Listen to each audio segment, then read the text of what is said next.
building, maintaining, and resilience, part 3. So, we remember this guy. Last time I said resilience is about bounce back ability. And this is a term that I've kind of stuck with me now. I really like this term. We did talk about it last time, bounce back ability.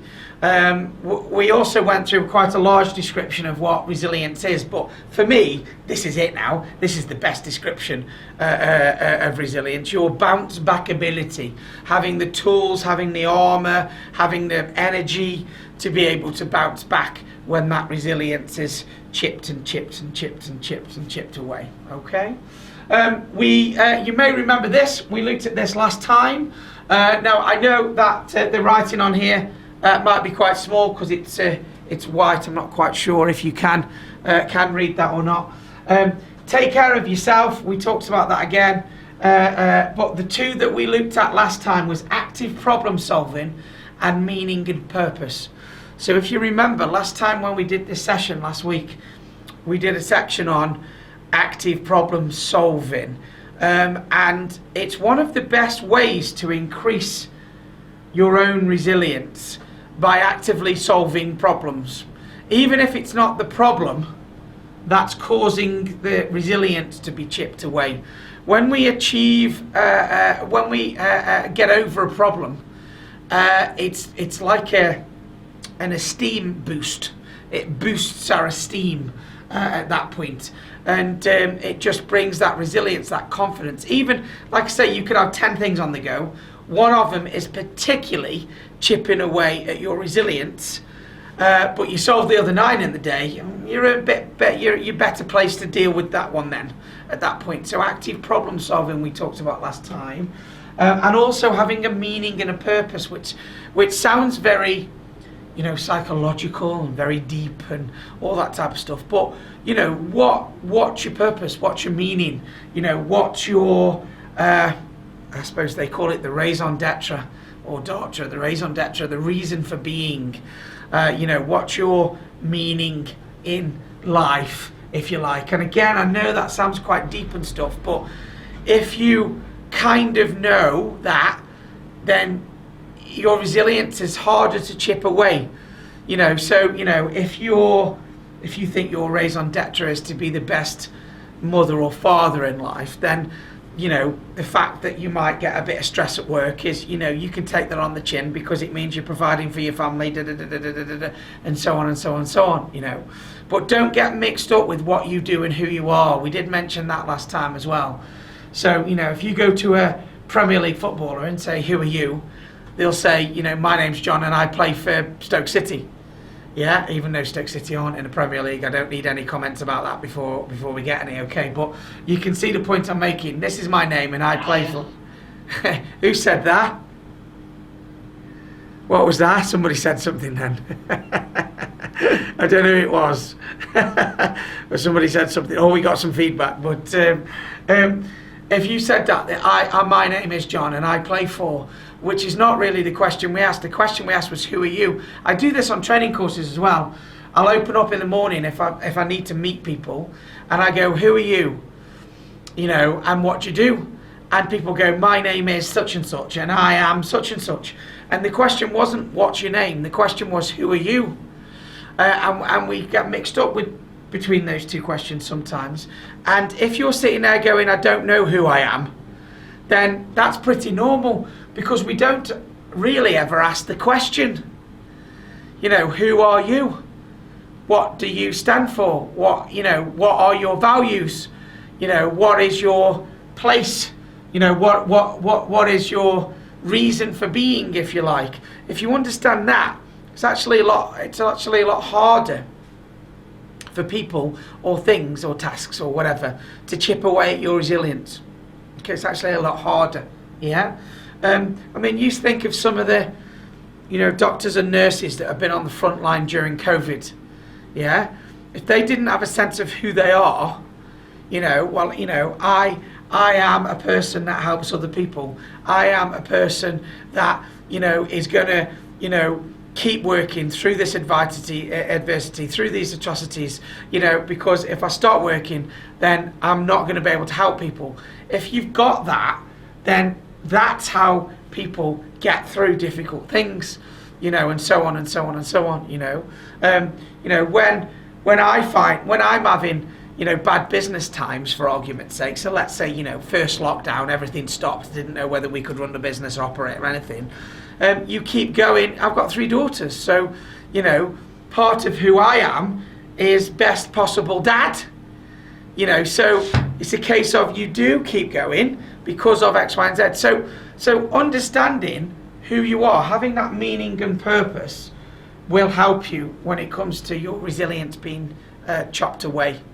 It will help you. It gives you a bigger shield. Gives you a bigger shield against everything that's trying to chip away at that. Okay. There was other factors here that we actually covered in part 1, if you remember. Taking care of yourself, self-care, maintaining a positive outlook and positive intent. Again, we looked at that in part 1, and also your social support, your network, your the people that you can go and get some help from, and so on and so on and so on and so on. Okay.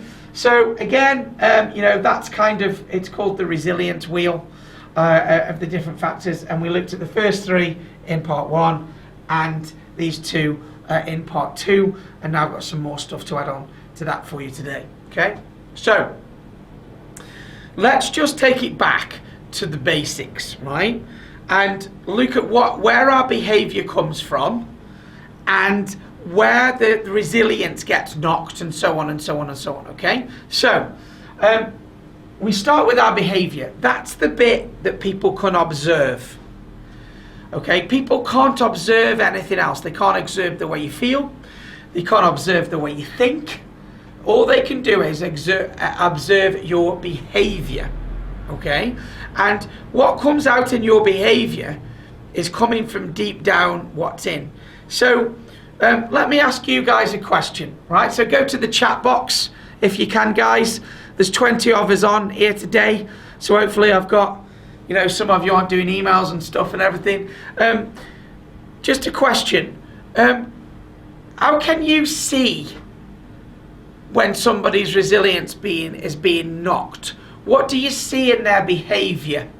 If somebody's resilience is being knocked, or their resilience is really low, what kind of behavior do we get from people when their resilience is knocked? That's the question. If you could nip to the chat box and answer it for me, that'd be great.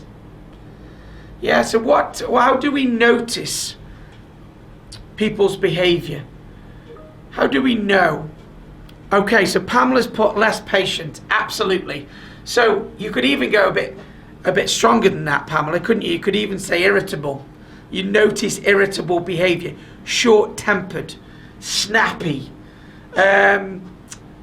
or it may come out as, if you've got an extrovert, it may come out as quiet and withdrawn. Okay, so we've got negative as well in there from Cherish. You're absolutely right. It won't be positive intent that starts coming out. It might start creeping to negative intent. Martin's put it depends on their profile. A green or a blue might be even quieter. You're absolutely right, Martin. When we're under lots of stress, we either go opposite our profile or even more our normal profile. Depends on the level of stress. So you might have a quiet person that explodes, or you might have a quiet person that gets quieter. You might have an extrovert that gets louder, or an extrovert that actually goes really quiet. So it's important that we notice when we think people's resilience is being knocked, also in our own behavior. Because you can notice this in your own behavior. If you're getting stressed and manic and irritable and short-tempered, that's telling you something's knocking away at your resilience. Or you're going opposite your profile, or whatever it may be. It's worth noticing. Now, like I've said to you, behavior is the only thing we can see of other people. Okay? However, we can see our own thoughts and things like that, but we can't see other people's thoughts and feelings. So what is it that gives us our behavior? Well, we know this. We either behave in a peak way or a worse way. So best behavior or worst behavior. And when we are lacking in resilience, our behavior tends to be worse. And the reason for that is because of our emotions and it's our emotions that's driving the behavior. So when you feel like your resilience is being knocked, it makes you feel, going all the way back to what Pamela said, less patient, negative, quiet, frustrated, angry. Whichever way it comes out in you, all of those emotions lead to our behavior. And as you guys know, if you've done any work with me before, you can either feel great or feel lousy. And when resilience is being knocked, unfortunately, we're down here. We start to feel lousy because it's like our armor has been taken away. And whereas somebody, might kind of punch you with a cushion under your clothing, and it's kind of some of the impact is taken. It's like taking the cushion away, and the punches are hurting more at that point. And it's our emotions that lead to our behaviour. However, we do know that it's our, I'll come back to that line in a moment, it's our attitude that leads to our emotions. Now, we can have a positive mental attitude or a negative mental attitude. And unfortunately, when our resilience is low, our attitude also turns negative, as Cherish said on the comments there. It can turn negative. So you're seeing a little bit of a pattern start to come out now. Negative attitude will lead to negative emotions or hindering emotions that will lead to worse type behavior. So when people are low in resilience, what normally happens is you might get some advice, and the advice is, come on, chin up, let's think positively. That's the advice that's sometimes given when somebody's resilience is low. And actually, I understand the positive intent behind that message, but sometimes it doesn't work. You think when you've been low or down or frustrated or angry, and somebody's come up to you and said, come on, cheer up, it'll be fine. Yeah, you've got to get your chin up, put your big boy pants on, and off you go, okay? At that moment, it's not very useful. And the reason it's not very useful is because that instruction is about your behavior. And we know that behavior is not good, but it's stemming the behavior from down here, okay? So actually, in order for us to help people's resilience, what we've got to do is we've got to come further back than attitude. So what is it that gives us our attitude? It's our beliefs, what we believe. Now, some people have inspiring beliefs, and some people have limiting beliefs, or we have a mix of them. Self-limiting beliefs is the big one in resilience. So in your head somewhere, you have some resilient beliefs. As you guys know, these are called pathways in the brain. They're called dendrites. A belief to a neurologist is just a very large pathway. So in your head, you have got some resilience pathways that you've built up over the years. They're either helpful and inspiring, or they're hindering and self-limiting, depending on your resilience, okay? If you catch yourself saying things like, I've had enough, I've just had enough, that's it, I'm done, yeah? That tells me that those resilience pathways are quite weak at that point, okay? Because people with strong resilience beliefs and pathways is, okay, we've had another knock, but we're going to keep going. Okay? Oh, we've had another knock. I had one of those days yesterday. I'm sure you've had these, guys. I had one of those days yesterday where when I went to do a job, you had to do 3 jobs before you could do the job that you wanted. I'm sure there is a few people on here that has happened to. You kind of have a day where you go, I'll do that, oh, I can't do that, I need to do that, and then I need to do that, and I need to do that before I can do that, yeah? And you kind of do 3 jobs before you get to the job you want to do, yeah?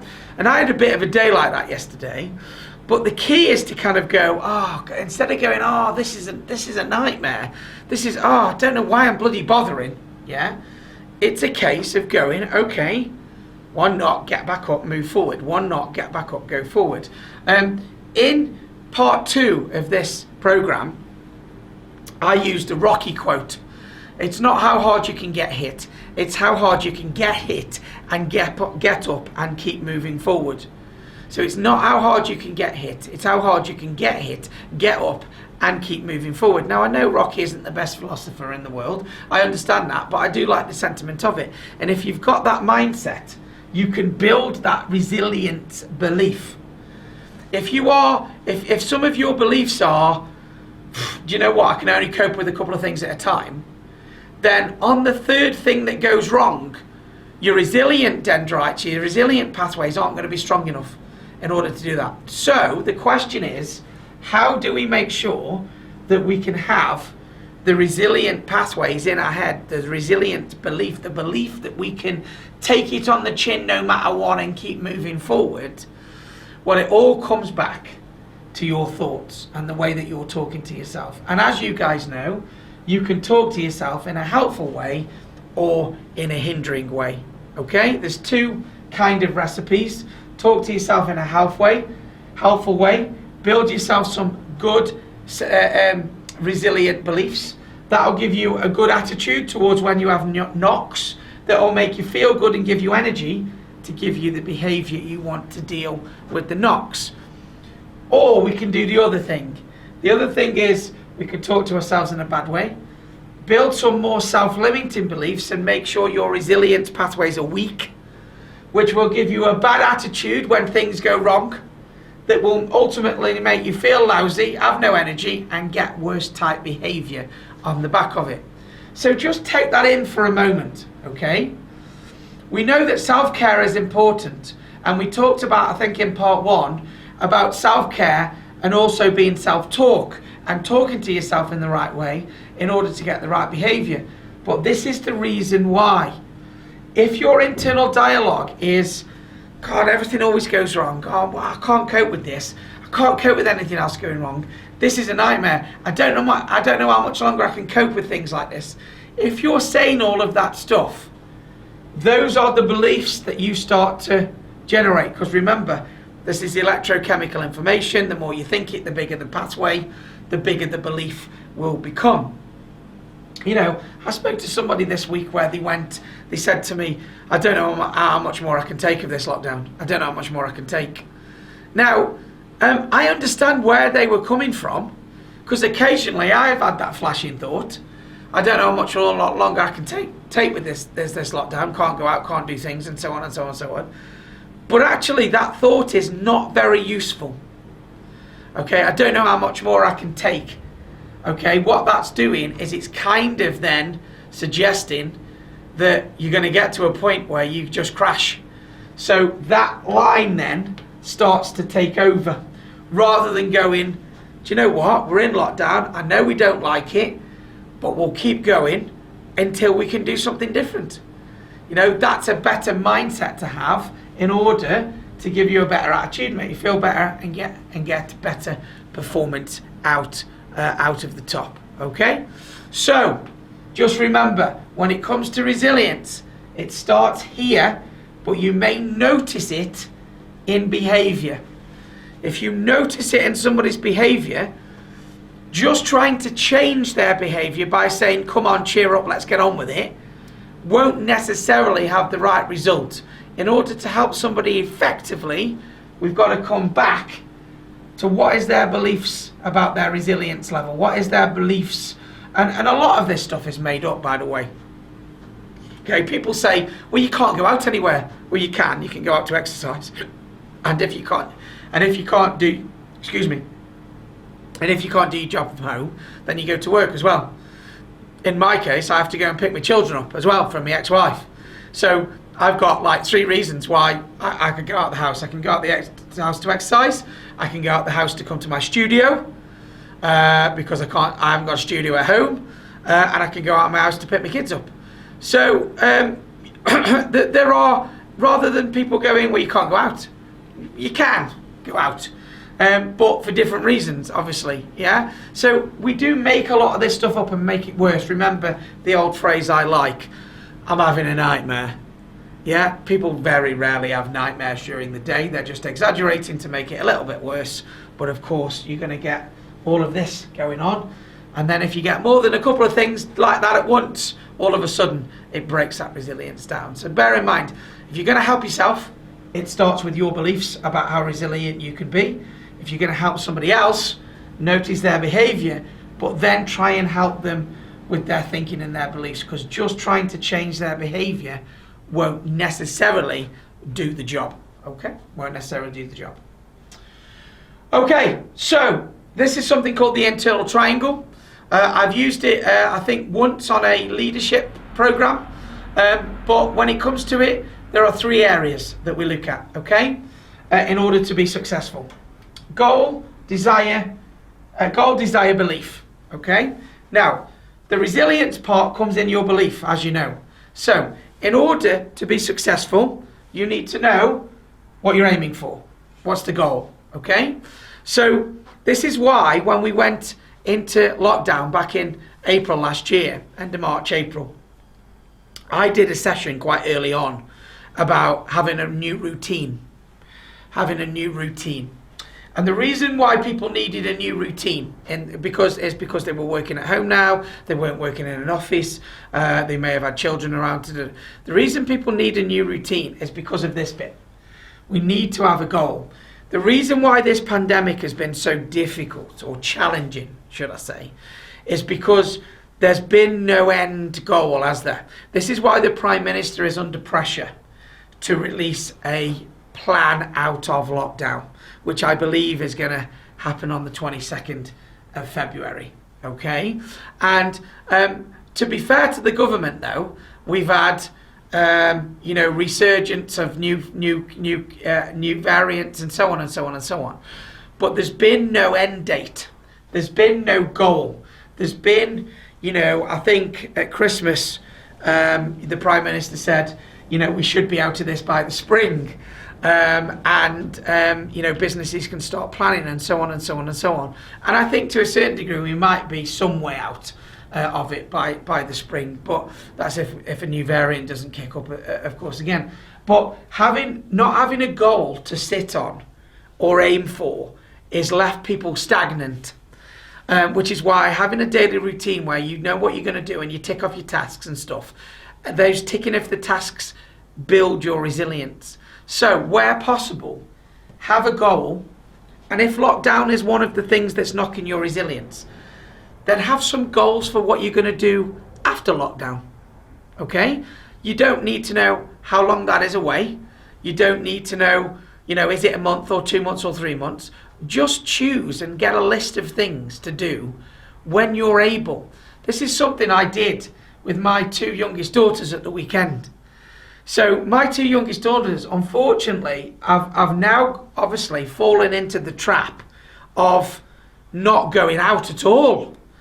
Because you can't take them anywhere apart from exercise, so we go for a walk. But other than that, they've fallen into I'm just going to get up and watch my iPad all day. Okay? So I sat down, and whereas we'd normally go swimming or do a bit of football or this or that or whatever, I kind of sat down with them and I went, "Are you all right?" And they were both like, yeah, nothing do, And so I sat them down and went, "Okay, let's come up with a list of things we're going to do when lockdown's finished." "Well, when will that be, Daddy?" "I don't know yet, darling, but that doesn't matter. Let's write down all the things that we want to do when lockdown is over." And of course that got them excited again. It got them, oh yeah, there is an end to it. There will be an end to it, even though we can't see it, and so on. So having a goal to aim for is very, very important in order of resilience. Then belief that you're able to achieve that goal. So again, the belief might not be short term. Well, we can't do it tomorrow. We might not be able to do it next week. But you know what? At some point, I'm going to go do that thing. Yeah? Because you need the belief in order to do it. And then more importantly, or should I say as importantly, the motivation to do it. Okay? When we come out of lockdown, there will be loads of people that are motivated to take the kids swimming and play football and do this and do that and all these other things. Whereas I remember back down before lockdown, you kind of get to the end of the week and go, oh God, I've got swimming and football tomorrow. I could just do with a day of doing nothing. Yeah, and hasn't our view of things changed over the last 12 months? I think most of us would quite like now to get out and start doing things. Okay, so 3 key things in order to be successful, in order to help you with your resilience. A goal or goals, belief that you can achieve them at some point, and desire to be able to go and do that. We call that the internal triangle. And it's a triangle because if you take one of these things away, it'll fall apart. If you haven't got clear goals, the brain's got no direction to move in. So you become stagnant, and that's when resilience starts to drop. You might have a clear goal, but your belief and confidence is low that you can do it, or your resilience is low in order for you to be able to do that. There's a great advert that I've heard on the radio in the last couple of weeks. It's for the army, and it's a lady that's running, and she's out of breath, and she says, oh, you can hear her out of breath, and she went, oh, I failed again.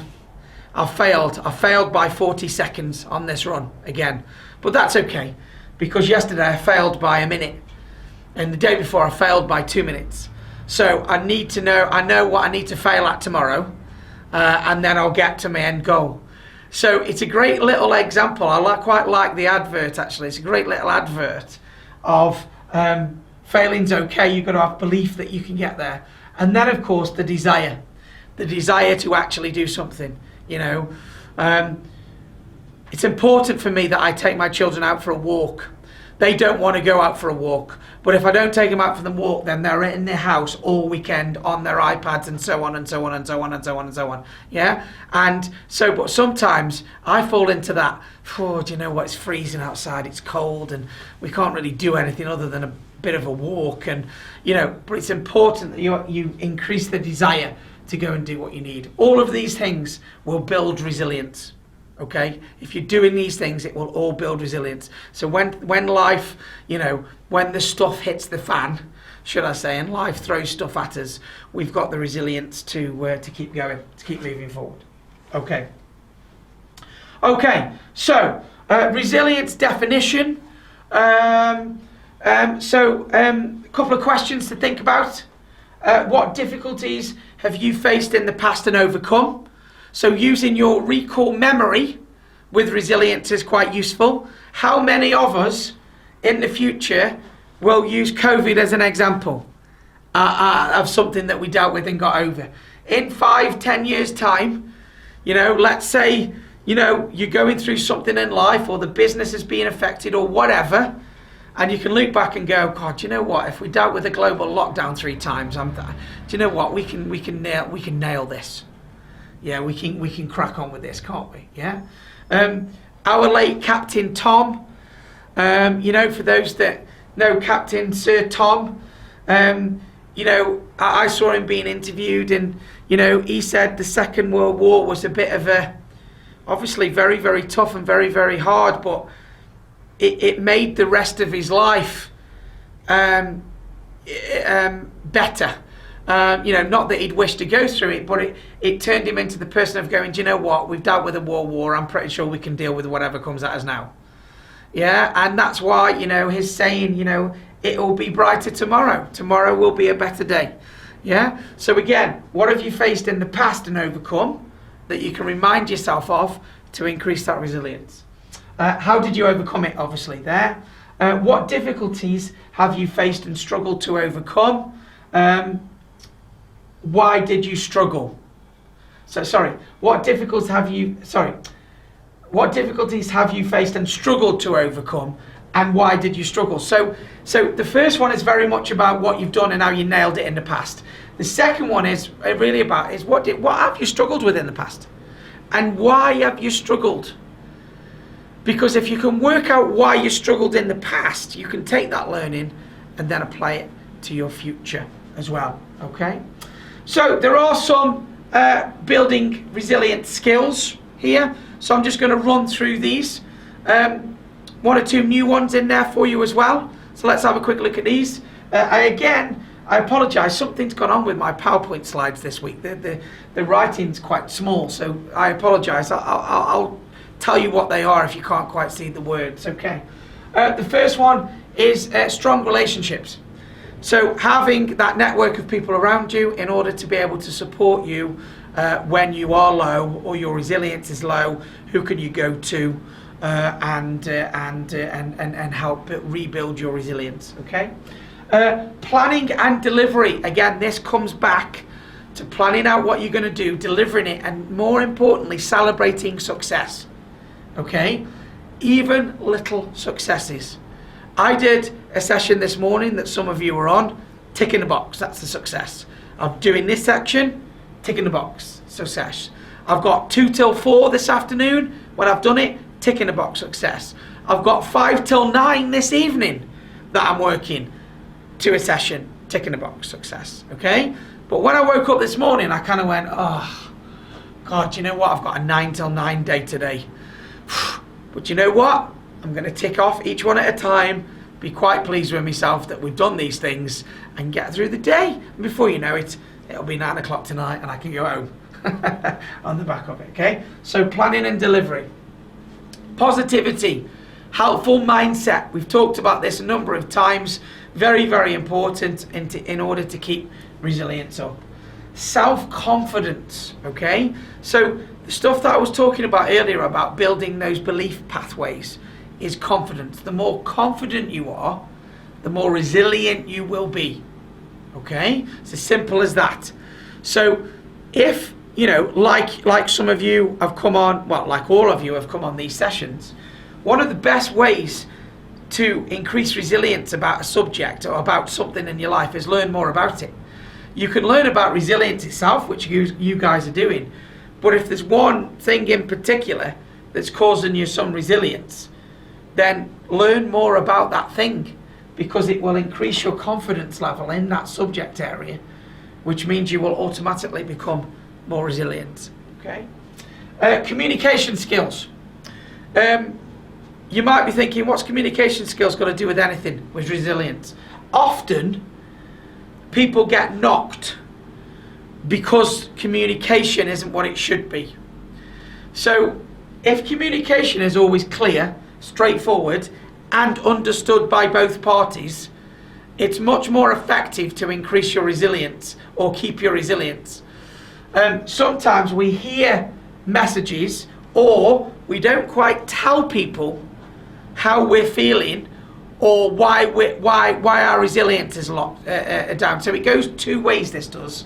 So for instance, I don't know if anybody saw Matt Hancock's news update last night, but Professor, is it Yan Chang? I can't quite remember his name. He's the Deputy Chief Medical Officer. He was on as well, and he was talking about the media, and obviously the media had been picking up the African variant, 147 cases known in the UK, and what the Deputy Chief Medical Officer did was to say, look, let me just tell you something straight, okay? The biggest issue in this country right now is the UK variant, not the African variant. We have got an eye on the African variant. We're doing lots of testing and tracing to see what's what, but this is the biggest one. So don't let the headlines mislead you and everybody's talking about the African variant, where actually at the moment, known to us, there's only about 150 cases in the UK. The bigger issue is the UK variant. And so it was about trying to cut through and give the correct message, the correct information, so people can then go and do something about it, okay? But also it works the other way. So when your resilience is low, talking to somebody else and talking it out, finding out why, and getting a clear and maybe somebody else's perspective on what's going on, really important. So communication skills, very, very important. Problem solving, as we've said, we talked about it in part 2. Active problem solving helps, just helps with resilience.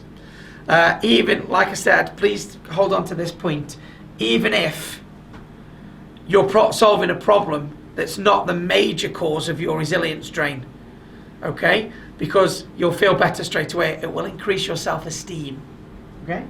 And then finally, managing emotions. So being able to manage those emotions and understand them. And in psychology, there's something called tagging, where you tag the emotion, you label it, you put a name to it. Yeah, so you kind of go, oh, am I feeling like that? And you tag it. At that point, you go, okay, well, that's called that now. And then when you feel it again, you've got a name for it. So psychologically, it helps to deal with those things in your head as well, okay? So, loads of stuff there. We continue, okay? Networking, as we've said, yeah, making sure you've got a support network around you and you are a support network for other people, okay? Next week, we're doing a session called 20 effective ways of helping other people and the scientific benefits of it. Okay? And the reason we're doing that one is because when we help other people, it helps us at the same time. Okay? So, in your network, there should be a network of people that can help you, but it also should be a network of you helping other people as well. You could have the world's weight on your shoulders, spend a bit of time helping somebody else, and it'll make you just feel that little bit better. Okay, so if you're interested in that, next week, 20 effective ways of helping other people and the scientific benefits of that. Okay, that should be quite a good one for you on there. Being positive, again, I'm going to skip that one. We've talked about that quite a lot. Accepting, oh, voice is going. Not a good start with another 6 hours to go. Accepting change. Okay? Accepting change. I'm not going to go through the transition curve. We've done it a number of times. I think we've even done it in part 1 or part 2 of resilience. People struggle to accept change, remember, because of the downward spiral of transition. So we have to go down the transition curve before we can get back out of the rut at the moment. But the more adaptable to change you are, the more resilient you will have. And that sounds like a nice thing to say, but this goes all the way back to Darwin, okay? It won't be the fittest of the species that survive. It will be the ones that are most adaptable to change.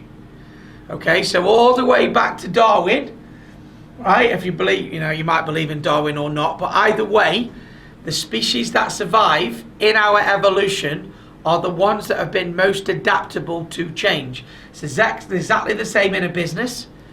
Yeah, the businesses that will survive COVID are the ones that were adaptable to change.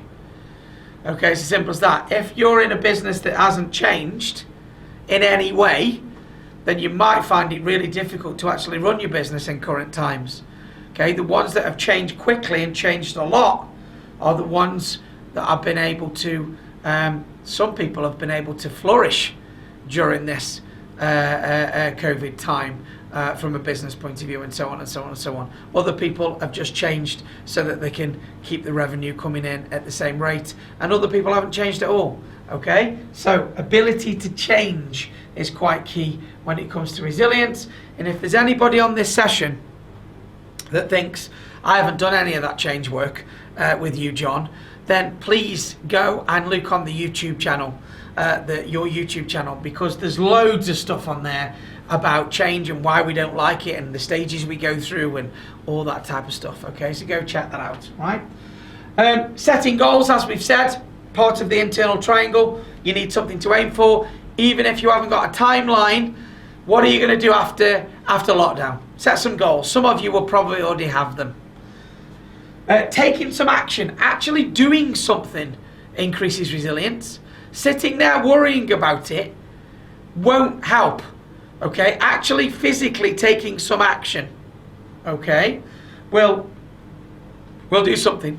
I needed to leave early from work yesterday. I've got in the middle of doing something at home, wanted to leave early. I actually left 2 hours after I wanted to leave. I'm sure you know that feeling.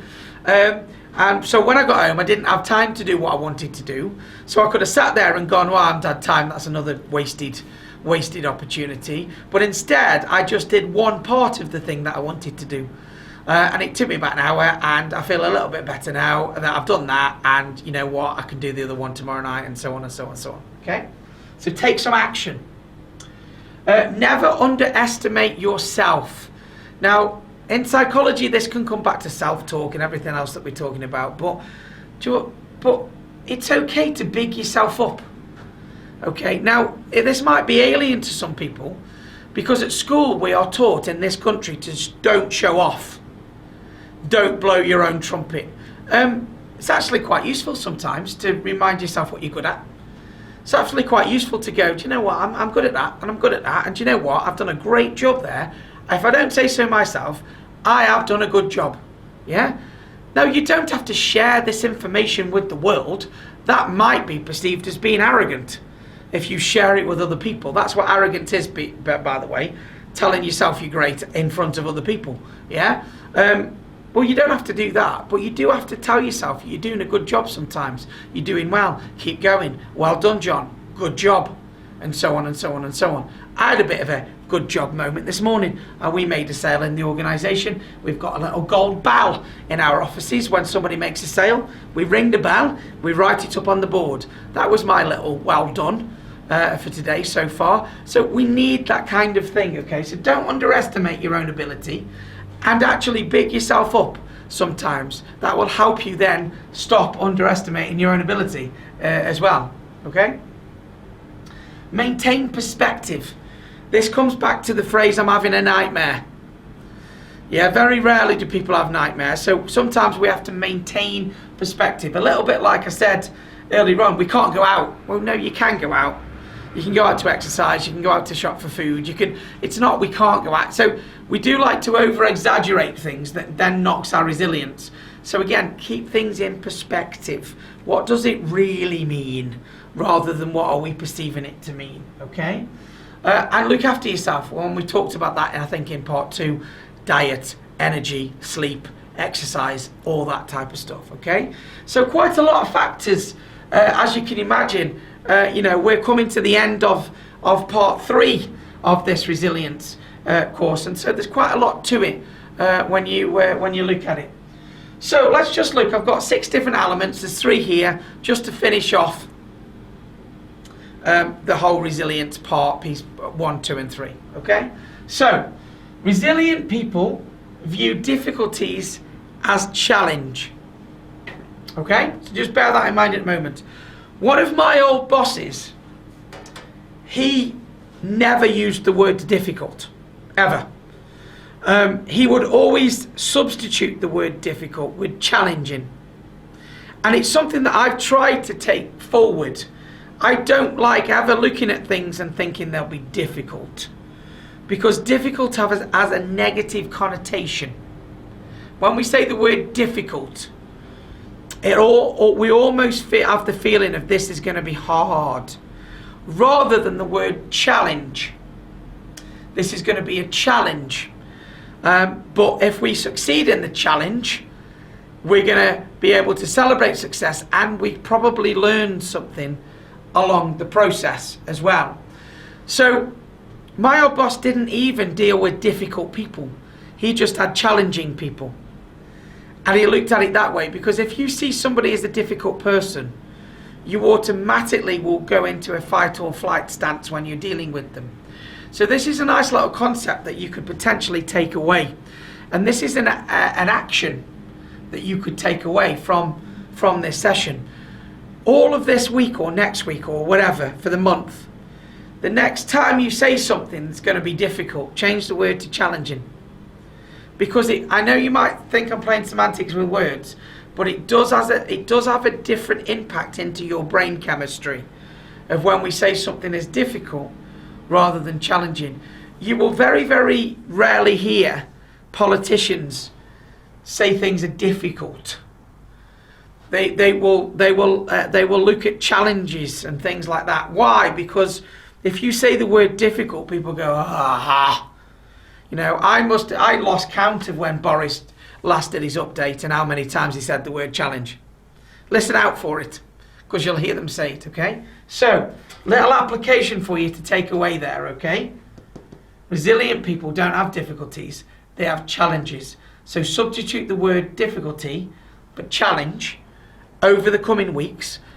If you do it for 6 to 8 weeks on a regular basis, it will become normal for you, and you will lose the word difficult from your vocabulary, and you'll start using the word challenging, which gives your brain an opportunity then to challenge and win, rather than it difficult and hard, okay?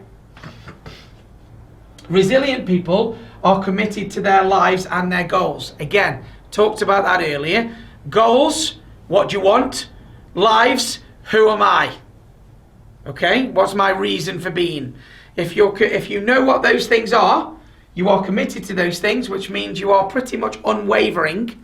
When somebody tries to trip you up, you just take a couple of steps and you keep going forward, okay? Personal control, okay, this one. The second one was about commitment. Third one, personal control. Resilient people spend their time and energy focusing on situations and events that they have control over. Okay? Now, in our lives, we've got control and we've got influence. Okay? There's going to be control, influence, and out of control. So control, influence, out of control. Okay? The stuff that we can control is brilliant. That normally segues across, cuts across the stuff that we can influence as well. There's a lot of stuff we don't think we can control, but actually when we actually sit down and think about it, we can control some of it. Then there's a load of stuff that we can influence, and then there's a load of stuff that we can't do anything about on the back of it. Resilient people deal with stuff within their control and what they can influence, and don't really worry about what's outside their control. Okay? That's what resilient people will do, because what you'll find is if your resilience is low, you're probably worrying about stuff that you can't control. Okay? I did that for about a month in the first lockdown.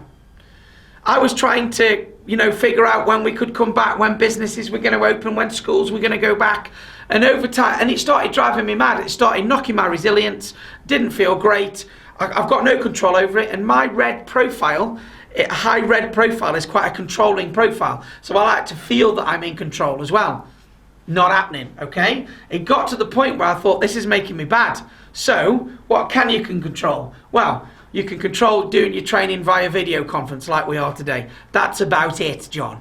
Okay? You can let your clients know that you're doing it this way. You can do that as well, can't you? Yeah? You can pick your kids up and you can spend time with them. You just can't take them to the park or the swimming or whatever it may be. You can take them for a walk and play board games in the house, and so on and so on and so on. If you worry about what you can't control, your resilience will always be low. It's a really, really important point. Focus on what you can control. You might want to focus on what you can influence, okay? What you can't control, whatever's outside your control, there's no point in stressing about it, because your resilience will always be low, because you're not going to get anywhere trying to control what you can't control, okay? Permanence, okay? People who are optimistic see the effects of bad events as temporary rather than permanent, okay? So this is another little resilient trick. When things are bad, it's always very important to say to yourself, they won't be bad forever. As Sir Tom has told us, tomorrow will be a brighter day. And I know you're sitting there going, well, no, tomorrow we're still in lockdown and kids are still off and we can't go out. Tomorrow is, a euphemism for whenever it gets better. Okay? It just means that it won't be like this forever.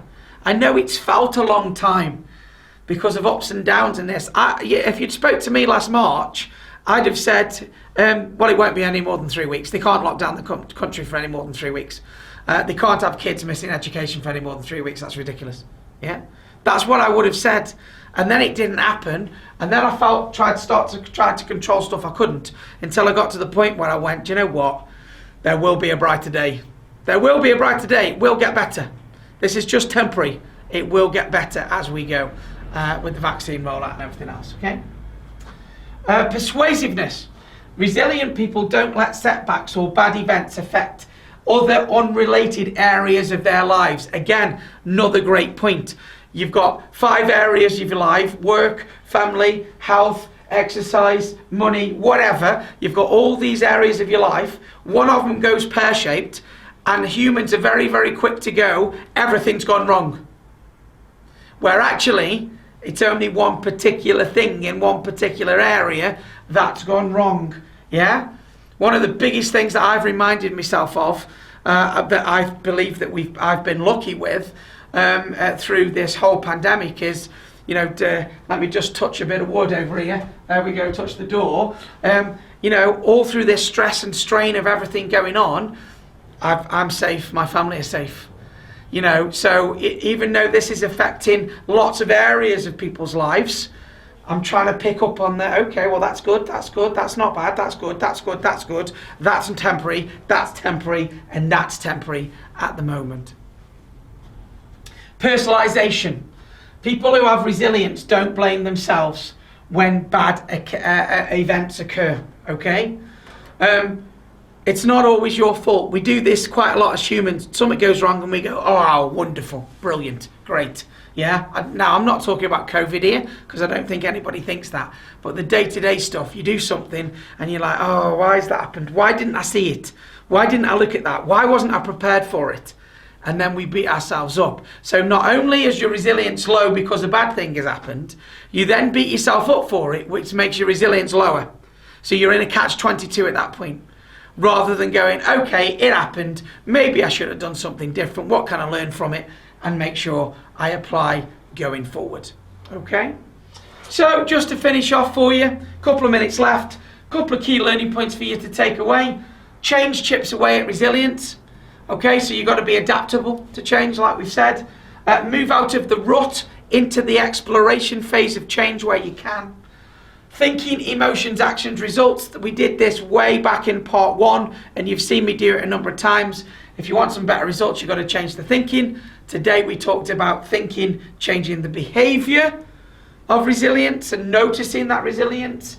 Work on those resilience factors: self-care, your physical and mental health, your social environment, and the actions you take. Follow the 7 C's, which is in part 2. If you haven't done part 2, it's now on the YouTube channel. So if you want to know what the 7 C's of resilience are: competence, confidence, conformity, all that type of stuff, then go on the YouTube channel and check that out, okay? And understand and take personal responsibility for your resilience. Nobody else is going to do that for you. So if you're not feeling very resilient, it's up to you to help you. Because you might have other people that offer help, brilliant, but it's only you that can really take it on the back of it. So, with again 1 minute to spare, that's the session for today. Just bear with me a second, guys. I just want to tell you, so the titles for next week are 20 ways to help others and the scientific benefits, and also being match fit for 2021. How can we get ourselves into a position that we are match fit to really take this year by the scruff of its neck and achieve what we want to achieve, whether that's business and personal goals? Okay? As always, guys, any feedback, drop it in the chat box before you leave. Thank you for your time again. Have a great week, and I will see you all very, very soon. Bye for now, everybody.